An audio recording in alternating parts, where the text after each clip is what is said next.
தாம்பரம் வட்டார போக்குவரத்து அலுவலகம் சார்பில் சாலை பாதுகாப்பு மாதத்தை முன்னிட்டு தலைக்கவசம் அணிவதின் அவசியம் வலியுறுத்தி இருசக்கர வாகன ஓட்டிகளுக்கு தண்ணீர் பாட்டில், பிஸ்கெட் வழங்கி விழிப்புணர்வில் ஈடுபட்டனர். வண்டலூர் கிளாம்பாக்கம் பேருந்து நிலையம் முன்பு தாம்பரம் வட்டார போக்குவரத்து அலுவலகம் மற்றும் தமிழ்நாடு ஓட்டுநர் பயிற்சி பள்ளி உரிமையாளர்கள் முன்னேற்ற நலசங்கம் ஆகியவை இணைந்து சாலை பாதுகாப்பு மாதத்தை முன்னிட்டு தலைக்கவசம் அணிவதின் முக்கியத்துவத்தை வெளிப்படுத்தும் வகையில் இருசக்கர வாகன விழிப்புணர்வு நிகழ்ச்சி நடைபெற்றது. தாம்பரம் வட்டார போக்குவரத்து அலுவலர் குமரகுருபரன் இருசக்கர வாகனத்தில் வந்து பொதுமக்களின் பிஸ்கெட், தண்ணீர் பாட்டில்கள், சாலை பாதுகாப்பு விழிப்புணர்வு துண்டு பிரசுரங்களை வழங்கி ஹெல்மெட் அணிவதின் அவசியத்தை பொதுமக்களுக்கு எடுத்துக் கூறினார்.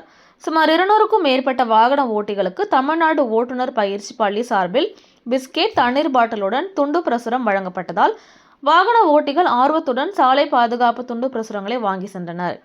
அதேபோல பொதுமக்கள், போக்குவரத்து காவலர் என 200க்கும் மேற்பட்டோர் கலந்து கொண்டு தாம்பரம் வட்டார போக்குவரத்து அலுவலகத்திலிருந்து GST சாலை வழியாக சுமார் 10 கிலோமீட்டர் வரை தலைக்கவசம் அணிந்து இருசக்கர வாகனத்தில் பேரணியாக சென்று விழிப்புணர்வு ஏற்படுத்தினர்.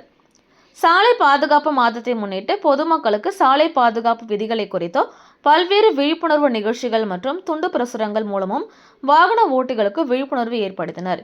இந்த நிகழ்ச்சியில் தாம்பரம் வட்டார போக்குவரத்து ஆய்வாளர் முகுந்தன், தமிழ்நாடு ஓட்டுநர் பயிற்சி பள்ளி உரிமையாளர் முன்னேற்ற நல சங்கத்தின் தலைவர் தெய்வசிகாமணி, செயலாளர் மகேஷ்குமார், பொருளாளர் செந்தில்குமார், துணைத் தலைவர் சூரியபிரகாஷ், இணை செயலாளர் பாலாஜி மற்றும் நிர்வாகிகள் ஏராளமானோர் கலந்து கொண்டனர்.